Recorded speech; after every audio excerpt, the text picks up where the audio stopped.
12월 3일 목요일 날마다 말씀과 함께 100일 가정예배를 시작하겠습니다.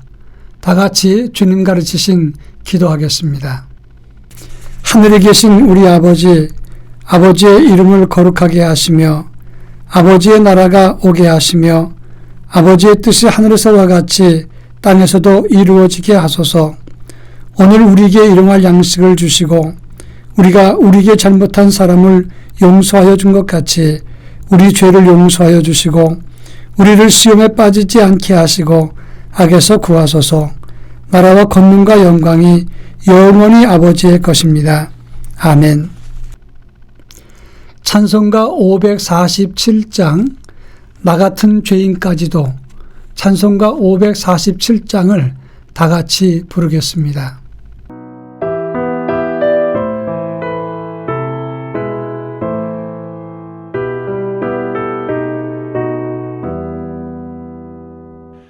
나 같은 죄인까지도 찾아와 주신 주, 간곡한 음성 못 잊어 마음 문 엽니다.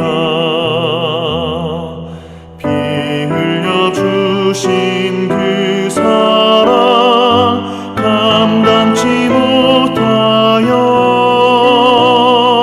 상하신 주님 그 얼굴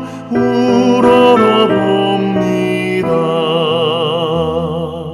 목마른 사슴 갈아요 시냇물 찾듯이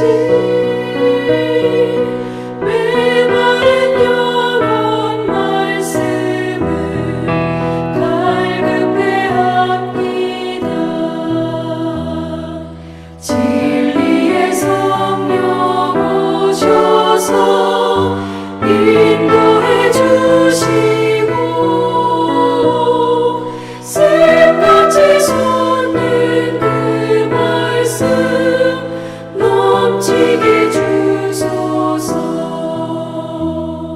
질그릇 같은 이 몸도 깨끗해 하시고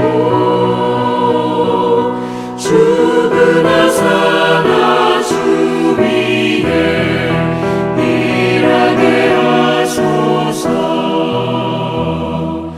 영광의 주님 오실 때 부끄럼 많으나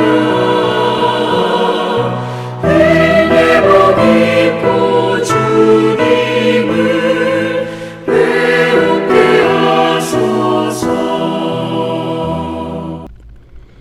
이 시간 우리에게 주시는 하나님의 말씀은 신약성경 데살로니가전서 1장 2절로 10절 말씀입니다.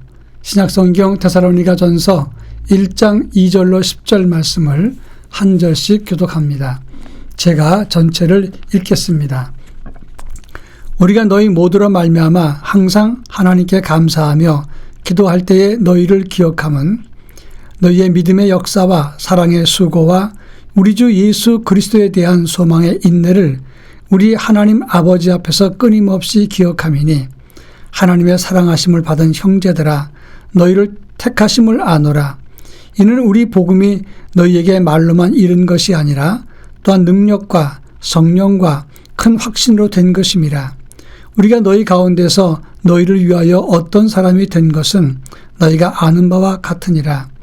또 너희는 많은 환난 가운데서 성령의 기쁨으로 말씀을 받아 우리와 주를 본받은 자가 되었으니 그러므로 너희가 마게도냐와 아가야에 있는 모든 믿는 자의 본이 되었느니라.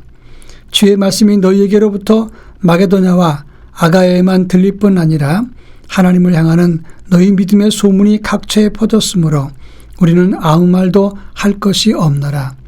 그들이 우리에 대하여 스스로 말하기를 우리가 어떻게 너희 가운데에 들어갔는지와 너희가 어떻게 우상을 버리고 하나님께로 돌아와서 살아계신 참되신 하나님을 섬기는지야. 또 죽은 자들 가운데서 다시 살리신 그의 아들이 하늘로부터 강림하실 것을 너희가 어떻게 기다리는지를 말하니 이는 장래의 노하심에서 우리를 건지시는 예수시니라. 아멘. 코로나19 이후 한국 교회의 미래에 대한 전망은 옛날로 돌아가서 다시 부흥하고 성장하자, 이런 주제가 아닙니다. 한국 교회는 코로나라고 하는 위기의 한 방을 맞고 예배와 모든 사역이 다 멈추고 치명타를 입었습니다. 이런 현상을 보면서 한국교회 신학자들과 목회자들, 그리고 여러 학자들이 이제는 더 이상 성장과 성공시대의 목회를 연속해서는 안 된다라고 각성을 했습니다. 제2의 종교개혁의 정신을 가지고 복음의 본질을 연구하고 다시 복음의 정신으로 돌아가서 복음을 보여주는 공적 복음으로 돌아가야 된다. 이것이 한국교회에 불어온 큰 변화의 바람입니다. 그래서 우리 교단도 공적 복음을 연구하기 위해서 이미 오래전부터 이제 시작을 했다고 하는 점입니다. 중요한 것은 이제는 복음으로 다시 세워서 옛날과 달리 이제 믿음의 소문이 나는 교회가 되어야 된다. 이것이 새로운 바람이라고 말할 수가 있겠습니다. 오늘 우리가 읽은 본문의 말씀은 사도 바울이 2차 전도여행 때 데살로니가 교회를 세웠는데, 이 데살로니가 교회에 보낸 편지가 오늘 우리가 읽은 데살로니가 전서입니다. 우리가 읽었던 본문의 말씀은 데살로니가 교회가 복음 받은 지 3주밖에 되지 않았지만 이 교회에 큰 시련이 닥쳐왔다는 점입니다. 유대인들이 난동을 피면서 바울을 괴롭히고 또 교회에 핍박을 했을 때 야손은 그들 대신해서 끌려가서 고초를 겪었고 바울 일행을 대피시켰습니다. 그러면서 바울을 위해서 끝까지 또 복음을 위해서 자기가 수고하고 희생을 치렀습니다. 일단 대피했던 바울은 미안하기도 하고 너무 걱정되고 염려가 되어서 디모데를 파송했는데, 디모데로부터 들려온 소식은 이 데살로니가 교회가 복음을 받은 지 3주밖에 되지 않았지만 믿음의 좋은 소문이 각처에 퍼졌다는 이야기를 전해 주었습니다. 너무나 감격했던 바울은 데살로니가 교회를 칭찬하면서 이들이 가졌던 믿음에 대해서 자세히 설명을 하고 있다고 하는 점입니다. 한국 교회가 다시금 일어서야 될 중요한 기로에 놓이는 이 시점에서 제2의 믿음의 좋은 소문이 나야 됩니다. 그런 의미에서 이 본문은 우리에게 아주 중요한 의미를 주는 말씀입니다. 어떤 교회였는가? 함께 데살로니가 교회를 살펴보겠습니다. 먼저 2절과 3절에서 바울은 말합니다. 우리가 너희를 위해서 기도할 때마다 하나님께 감사한 것은 너희에게 믿음의 역사와 사랑의 수고와 소망의 인내가 있기 때문이다. 이렇게 말을 했습니다. 여기서 믿음의 역사라고 하는 것은 한자로 일역자 일사자를 씁니다. 일하는 믿음을 가졌다, 이런 말씀이 됩니다. 그들은 복음을 지키기 위해서 우리가 무엇을 해야 되는지 실천적인 믿음을 가졌던 것입니다. 야손은 바울을 자기 집에 모셔놓고 하나님 말씀으로 훈련을 받으면서 영의 눈을 떴습니다. 바울이 이 길을 맞이했을 때 바울과 복음을 지키기 위해서 자기가 해야 될 일이 무엇인지를 알고 자기가 대신 희생을 하는 그런 도전을 했다고 하는 것입니다. 6절에 보면 기쁨으로 말씀을 받아 우리와 주를 본받은 자가 되었다라고 말씀을 했습니다. 이 본받은 자란 말은 미메오마이라고 하는 단어를 쓰는데 그대로 본을 따른다, 그런 의미가 있습니다. 바울은 예수 그리스도의 복음을 그대로 본받았고 또 바울의 희생을 그대로 본받았던 야손은 일하는 믿음을 가지고 바울을 대피시키고 자기가 해야 될 일을 실천적으로 감당했다고 하는 것입니다. 그래서 이 교회는 믿음의 역사가 있는 실천적인 교회였다고 하는 것입니다. 그런가 하면 데살로니가 교회는 사랑의 수고가 있는 교회였다고 하는 것입니다.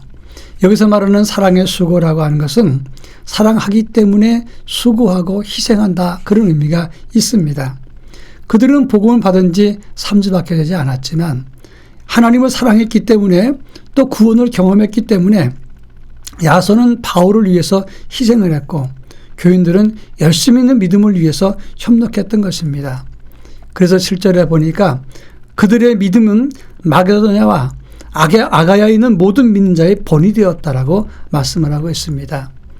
자기 몸 하나 지키기도 어려운 때인데, 그런데 그들은 자기들의 믿음을 지킬 뿐만 아니라 믿음의 좋은 소문을 통해서 마케도냐와 아가야 여러 지역에 믿음의 좋은 소문을 냈던 것입니다. 하나님을 사랑하기 때문에 하나님이 그 사랑했던 그 사랑을 품고 그들도 역시 사랑의 수고를 아끼지 않았다고 하는 것입니다. 한국교회가 회복해야 될 것이 바로 여기 있는 것입니다. 말과 입으로만 복음을 말하는 것이 아니라 진정 주님 사랑한 그 사랑을 품고 우리도 누군가를 위해서 손과 발로 실천적인 희생과 수고를 아끼지 않아야 된다고 하는 것입니다. 공적인 복음은 수고와 희생을 통해서 만들어지는 것입니다. 오늘 우리 교회도 훈련과 또 하나님의 말씀으로 구원을 받았고 입으로 시인했다면 이제는 손과 발로 사랑의 수고를 실천해야 된다 하는 것입니다. 마지막으로 소망에 있는 교회였습니다. 이 말은 하나님 나라를 바라보면서 참고 견뎠다고 하는 것을 의미합니다. 그냥 체질적으로 잘 참았다는 뜻이 아니라 자기가 손해보고 억울해도 하나님 나라 때문에 그 나라를 세우기 위해서 그 나라 주인이기 때문에 현실을 참고 견디고 인내했다 그런 말입니다. 그동안 한국교회는 많이 성장을 했고 힘도 키웠습니다. 그런데 참지 않았습니다. 무슨 말만 사회적으로 말을 하거나 정부에서 비판을 하면 발끈발끈하면서 대항했던 것이 그것이 한국교회의 모습이었던 것입니다. 여러분, 우리가 복음 때문에 참고 인내하고 하나님 나라 세우기 위해서 기다릴 때 그럴 때 복음의 역사가 위대하게 나타나게 되는 것입니다. 아주 오래전에 알았던 어떤 권사님 가정이 있습니다. 이 권사님은 잘 참고 믿음을 지키는 사람인데 남편 되신 분이 그렇게 무심할 수가 없습니다. 가정에 소홀히 하고 또 지나치게 아내를 그냥 간과하거나 학대하듯이 대하는 그런 사람이었습니다. 그런데 이 부인 권사님은 끝까지 믿음 때문에 남편을 위해서 기도하면서 참았습니다. 그런데 암이 걸렸는데 암도 2개, 3개가 함께 왔습니다. 그렇지만 티를 내지 않고 남편을 위해서 정성을 다하다가 어느 날 남편한테 이렇게 말했습니다. 여보, 나 암 3개가 있대. 그리고 그냥 지나치면서 여전히 동일하게 섬겼습니다. 남편은 지나치는 말이 너무 충격적으로 들렸는데 태어난 그런 아내를 보면서 속으로 이게 뭐지? 라고 생각을 했습니다. 나중에 결과지를 받아들고는 남편이 이렇게 망가질 정도로 말하지 않은 아내를 보면서 너무너무 미안한 마음이 들었습니다. 남편 되신 분의 간증입니다. 버스를 타고 출근하다가 눈물을 흘리면서 하나님께 기도했답니다. 하나님, 나는 하나님을 모릅니다. 근데 아내의 하나님이 계시다면 아내를 고쳐주십시오. 저 사람은 나를 위해서 끝까지 참고 견딘 사람 아닙니까? 고쳐주시기만 한다면 나는 하나님의 사람이 되겠습니다. 그래서 기적적으로 그 권사님이 은혜로 몸에 치료가 임했습니다. 그 남편 되신 분은 그 즉시 예수를 믿고 그때마다 날마다 생일을 1년에 2번씩 지냅니다. 첫째 생일은 태어난 날이고 둘째 생일은 예수 믿은 날입니다.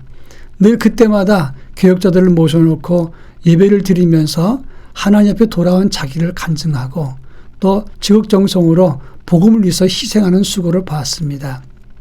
그러면서 하는 말이 아내의 믿음의 수고가 사랑의 수고 그리고 소망의 인내가 나를 변화시켰습니다. 라고 간증했습니다. 하나님 나라 바라보면서 지금 힘들고 어려도 참아내는 것, 이것이 가정을 지키고 믿음을 지키고 교회를 지키고 복음을 지키는 일이 된다고 하는 사실을 기억해야 되는 것입니다. 우리 다 같이 함께 하나님 나라 복음의 소문을 위해서 하나님 나라가 바로 세워지는 것을 위해서 우리 가정과 개인의 믿음을 위해서 믿음의 역사와 사랑의 수고와 소망의 인내를 가지는 믿음으로 새롭게 일어설 수 있기를 바랍니다. 다 같이 기도하겠습니다. 먼저 복음을 보여주는 사람이 되게 하옵소서 이렇게 기도할 것이고 또 한 가지는 믿음과 사랑과 소망을 품는 신실한 믿음을 가지게 하옵소서 다 같이 기도하겠습니다.